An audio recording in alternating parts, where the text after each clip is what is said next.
You're in bed late, lights off, scrolling on your phone before sleep. Out of habit, you open your banking app. And there it is, $20,000 in savings. For the first time in your life, the number starts with a 2 and has 4 zeros behind it. You pause.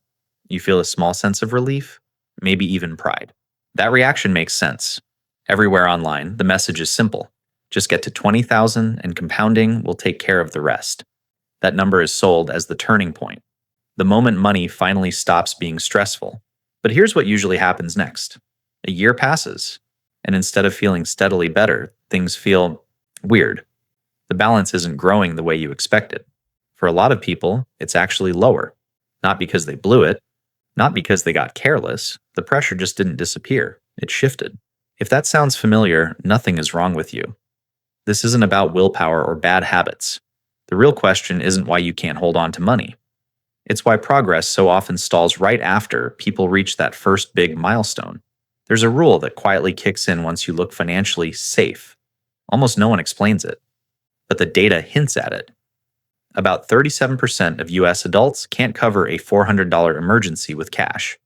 The moment you're past that line, banks, apps, and advertisers start treating you very differently.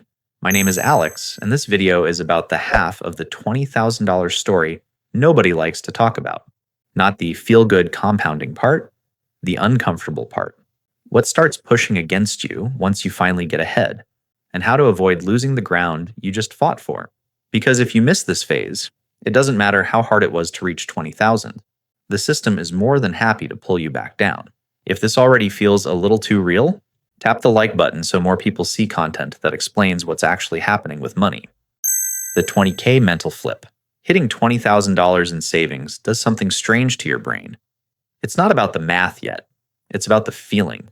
You go from checking your bank app with a knot in your stomach to opening it and thinking, okay, I can breathe. A flat tire is annoying, not terrifying. A surprise bill is frustrating, but it doesn't feel like the end of the month collapsing. That shift is real. It's also rare. According to Federal Reserve data, about 37% of adults can't cover a $400 emergency with cash. So when you cross 20,000, you've quietly moved into a different category. On paper, you look safe. And that's where the second change begins. The outside world notices. Your bank suddenly offers a premium card with a higher limit. Your investing app unlocks advanced features. Ads in your feed start assuming you're ready for nicer cars, better hotels, and bigger commitments. Nothing dramatic, just a steady nudge upward. This is what I call the mental flip, paired with the hidden rich tax. The relief in your head tells you life is finally easier. The system around you reads the same number and decides you're now worth selling to. The danger isn't spending. It's not realizing the rules just changed. When compounding finally shows up, before $20,000, almost all progress comes from you. Your deposits matter. The market barely does. If you've got $2,000 invested and the market goes up 10% in a year, that's $200. You appreciate it, but it doesn't change how you live or how you feel. Around 20,000, something shifts. That same 10% is now $2,000. You open your app, and the number actually moves. This is why people say compounding starts here. Not because it suddenly turns on, but because the growth is finally large enough to notice. There's a simple example that makes this clearer. If someone is saving about $1,000 a month and earning an average of 8% a year, it can take roughly a year and a half to reach the first 20,000. That stretch feels long and heavy. But the next 20,000 usually takes less time, because the money you already saved starts contributing on its own. Here's the part that gets missed. Compounding only works if the base stays intact. If your balance keeps dropping back down after a car repair, a medical bill, or a few one-time expenses, the growth never stacks. The math needs stability. Without that, compounding never gets a chance to do its job. The comfort trap. After months or years of being careful, hitting 20,000 changes how you see yourself. You've been the responsible one. Packing lunches, saying no to trips, letting things break instead of replacing them. Then one day you look at your account and think, I'm good with money now. You proved it. That thought is where the trap starts. Nothing dramatic happens. You don't suddenly go on a spending spree. You just loosen the belt a little. You upgrade your phone. You stop checking prices as closely. Maybe you move into a slightly nicer place or start eating out more because you can finally afford it. The problem isn't the purchases, it's what they turn into. Small upgrades become permanent monthly costs. Subscriptions add up. Rent or car payments stretch closer to your income. Quietly, your margin disappears again. This is why so many people feel confused after hitting their first big milestone. They're doing better on paper, but the stress hasn't gone away. It just changed shape.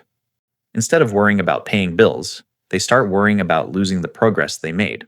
The comfort of having money relaxes the exact habits that built it. And that's how saving stalls without anyone making a single reckless decision. Where the money actually goes. Once you have 20,000 saved, money doesn't usually disappear in one big mistake. It leaks out slowly, quietly, in ways that feel reasonable at the time. A big one is cars. The average new car payment in the US is around $745 a month on a 5-year loan. That's nearly $45,000 flowing out of your life, while the car itself loses about 20% of its value in the first year. You're paying monthly for something that's quietly shrinking. Credit cards do the same thing, just faster. Average interest rates are sitting around 24 to 25%. Carry a balance because lifestyle creep stretched your budget, and you're lighting future money on fire. Not all at once, a little every month. Even investing can skim you. Simple index funds can cost around 0.05% a year. Actively managed funds often charge closer to 0.65%. On a $20,000 balance, that difference is over $100 a year. It doesn't feel painful, so it keeps happening. None of this feels like failure. That's the danger. It's just a car, just a card, just a fund. But stack these quiet drains on top of a thin savings rate, and suddenly, that 20,000 isn't building freedom. It's being slowly eaten instead. The 3-bucket rule.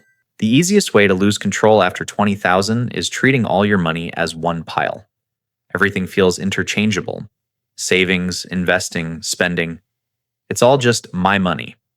That's how people accidentally pull from the wrong place. A cleaner way to think about it is 3 buckets. The first bucket is your floor. This is your emergency money. Rent, food, basic bills for a few months. For many people, that lands somewhere between $15,000 and $20,000, depending on cost of living. This bucket has one job: keep you out of panic. You don't dip below it for convenience or boredom. Above that is the growth bucket. This money is meant to work quietly in the background. Long-term investing. Boring, low-cost index funds. You don't watch it every day. You don't pull from it to fix lifestyle gaps. The third bucket is fun and options.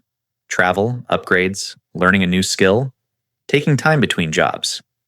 This is where you actually enjoy money without wrecking your foundation. The rule is simple. You can move money between growth and fun as your priorities change.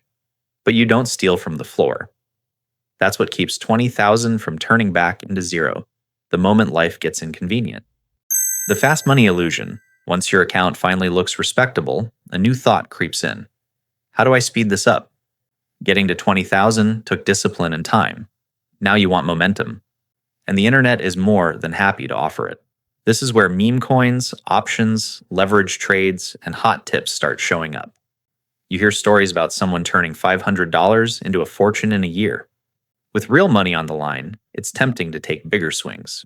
The problem is what volatility does to your behavior. When your balance is small, swings don't matter much. When you're sitting on 20,000, a bad week can mean losing several $1,000s. Fear kicks in. Greed follows when it rebounds. That emotional noise leads people to jump in and out at the worst times. You can see this in the data. In a year when the S&P 500 returned around 25%, the average investor earned closer to 16%. Not because they picked terrible investments, but because they mistimed their moves. Risk isn't the enemy. Risk is how growth happens. The mistake is letting one aggressive bet threaten your foundation. Gambling with the money that keeps you safe is how people erase years of steady progress in a single decision. 2 futures from the same 20K. Imagine 2 people who hit 20,000 in savings around the same age. Similar income, same country, same timing. We'll call them Joe and Nick. Joe sees 20,000 and feels relieved. They upgrade the car, move into a nicer place at the top of their budget, pick up a premium credit card for the points. They dip into savings here and there for trips, gadgets, and small comforts. Nothing reckless. Sometimes the balance is 25,000. Sometimes it drops to 8. It never quite settles. Work still feels heavy because walking away would mean falling off a cliff. Nick treats 20,000 differently. They decide this is the floor. They keep housing reasonable. The car stays boring. Extra money goes above that line into long-term investing and a small buffer for options. When work gets unpleasant, Nick knows they can survive months without a paycheck if needed.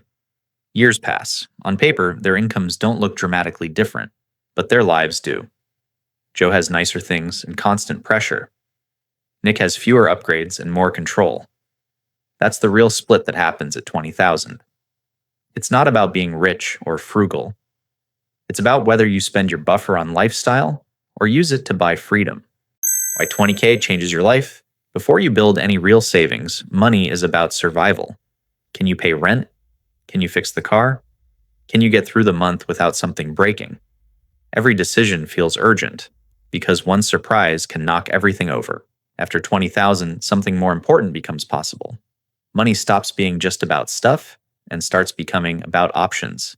Options like taking a few months between jobs without panicking, moving to a city that fits you better, saying no to a boss who treats you badly, working 4 days instead of 5 for a while. There's data behind this shift.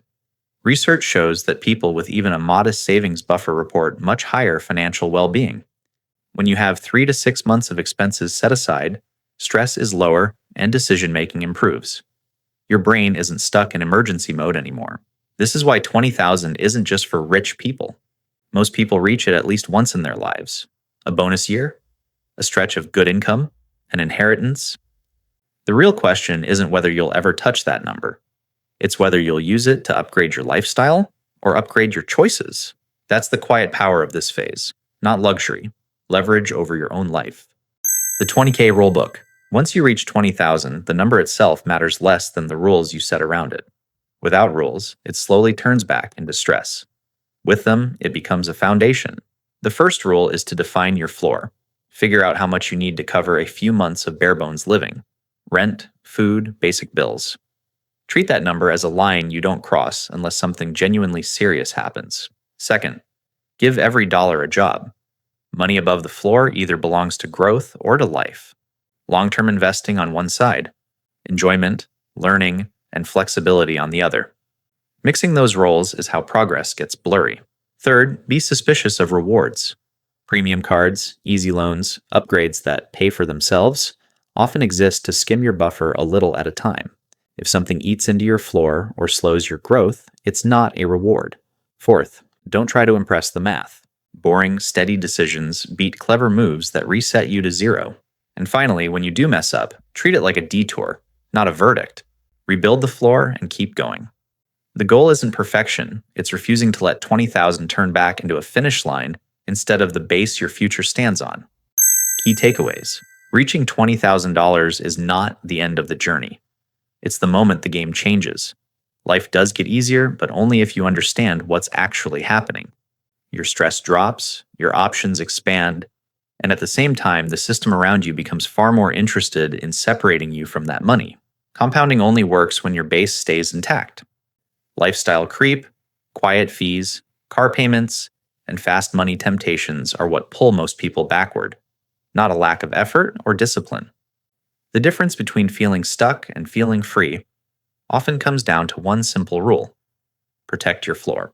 When you treat your first 20,000 as a foundation instead of a trophy, money stops being about stuff and starts being about control.